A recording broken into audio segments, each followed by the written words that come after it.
to the very good third. Let's hand out some awards. All right, let's introduce our host for the award show, Nathan Velasquez, who owns a multitude of businesses. He'll take the next couple of days off because he's been overworked by Guarantee Media over the last 2 weeks where he's been running triple duty.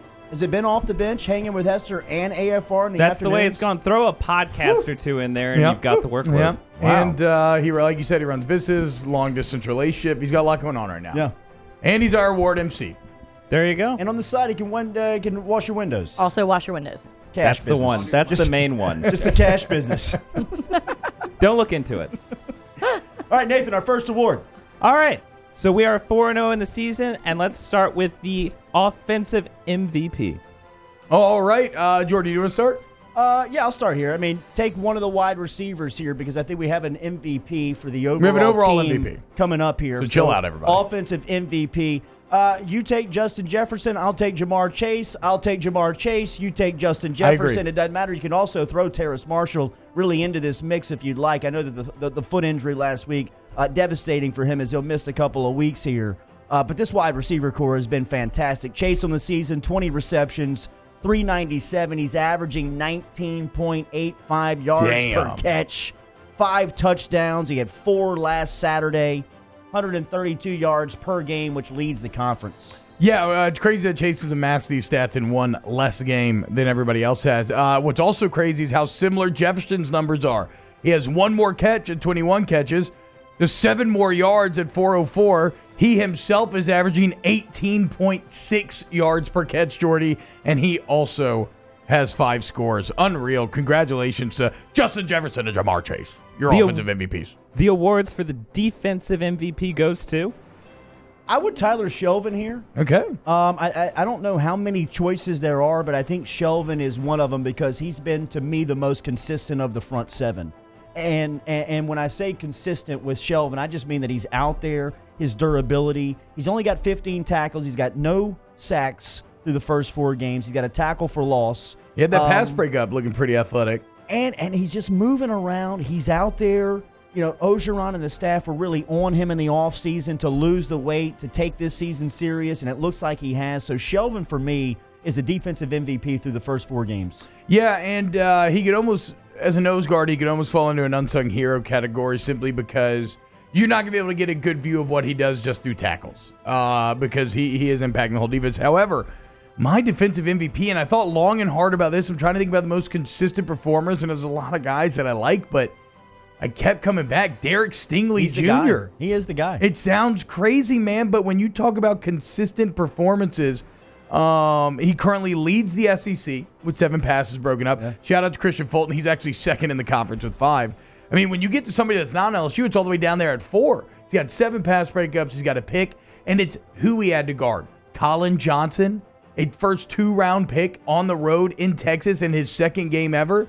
Old boy from Vanderbilt last week who's going to be an NFL wide receiver as well. Derek Stingley Jr. Yes, Lipscomb. Thank you.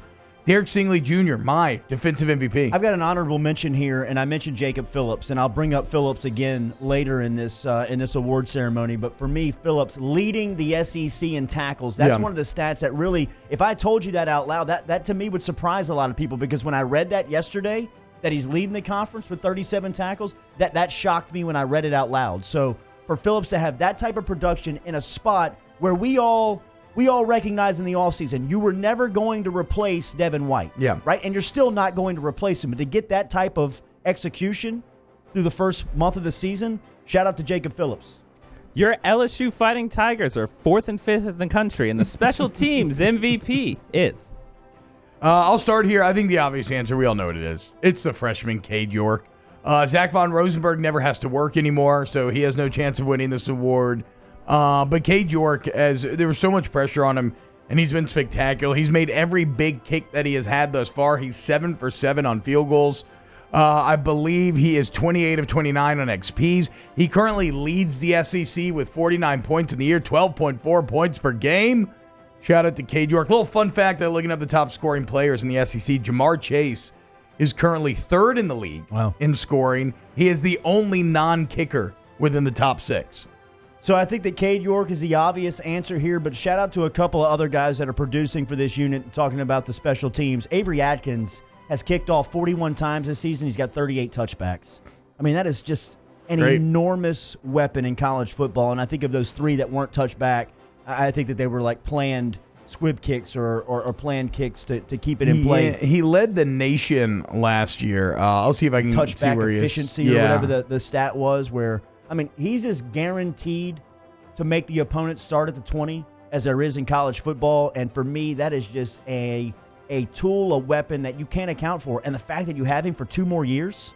Yeah, so he is currently 4th in the nation at that 92% touchback rate. And the other one I have here is Derek Stingley Jr., just because of the easy transition to that spot. I mean, I think that's one of the most difficult positions on a football field, to catch a punt and then make forward progress after you catch it, much less break a game open with a big-time play. And Stingley yet has had that touchdown moment, but the transition of just fielding the punts, not turning it over, and just being so smooth back there, I think that he's been very much a bright spot of the special teams.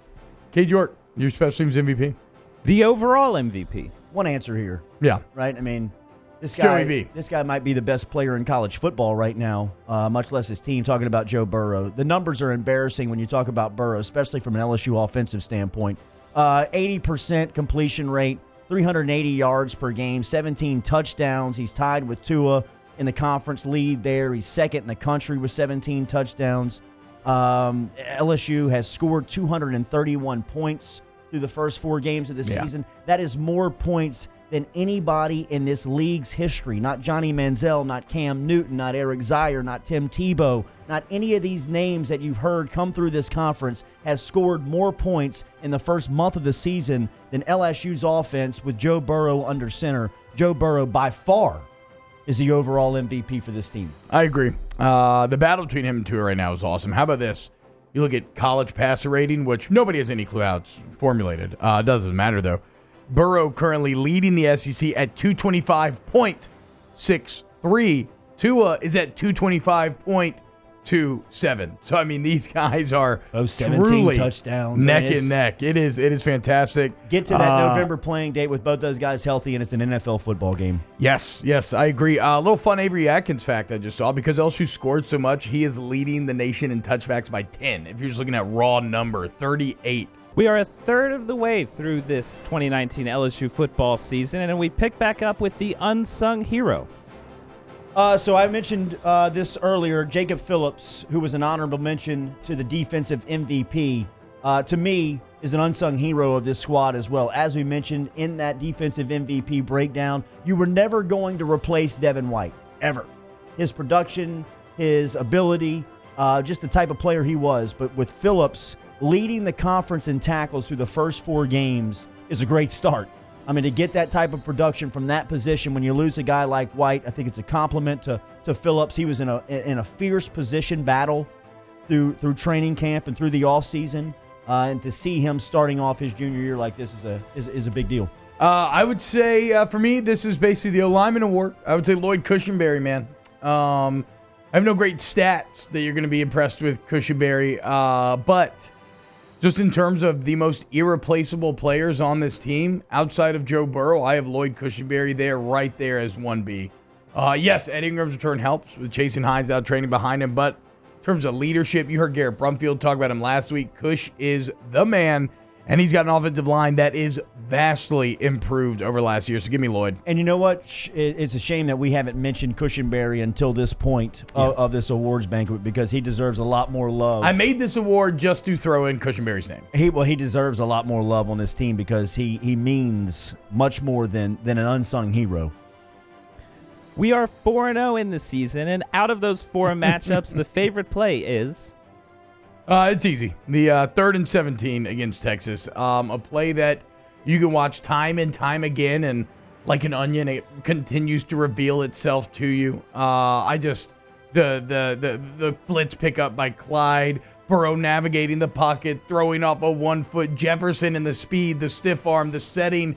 Texas's hopes and dreams crushed. Everything about it will live on through the ages. So the 3rd and 17, easy for me. Yeah, 3rd and 17, I think, is the only answer here. I've got an honorable mention, and that's Stingley's interception. I just thought for the hype, for the build-up, And for what the first month of the season has given Derek Stingley, really, it was crazy that he had played 4 games and not gotten an interception. Had a chance at one versus Northwestern. You thought he gotten one against Texas on that great play on the sideline. But somebody brought it up inside the huddle, powered by the Bayou 4 group earlier, talking about Stingley. The fact that Texas stopped throwing at him in the middle of that game, I think, tells you everything that you needed to know about that freshman only playing, at the time, his second college football game.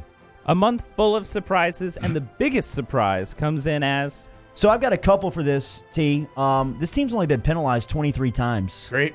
I mean, you play 4 games with 23 penalties, and to me, it's more under about 6 per game. The organization, the execution. Yeah, the LSU offense is an obvious example, but I'm just talking about from a program-wide standpoint. The organization, execution, being able to get out there, this smooth transition between Ensminger and Brady. And one that is a surprise that's the lack of production is Grant Delpit. Grant Delpit has been surprising through the first 4 weeks of the season, almost kind of a MIA. Where are you? Yeah. I think that's important to point out, the transition, how smooth it's been. Wade talked about the 23 penalties, magnificent. I have another player here. I got Clyde Edwards-Helaire. And it's just because a lot of people had written him off before the season started for the freshman backs. And even though I thought he'd be the starter, I didn't know he was going to be this good. So shout out to Clyde. And now the storyline that should be getting more attention.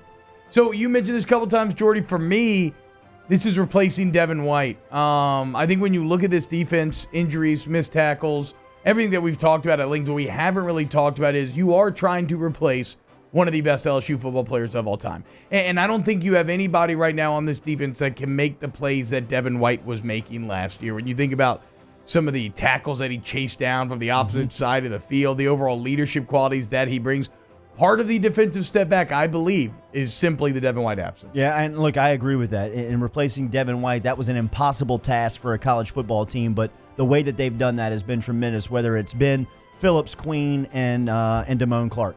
It's been a great season so far, but there's still a long road ahead, and the biggest concern going forward is... That's what I just hit on. Missed tackles, injuries. Injuries are always a concern, but this year, LSU's not having the best injury luck, and then missed tackles got to stop. O talked about it yesterday. What is it, 180 yards given up on the year because of missed tackles? You fix those, especially the missed tackles part, and this defense will be really good again.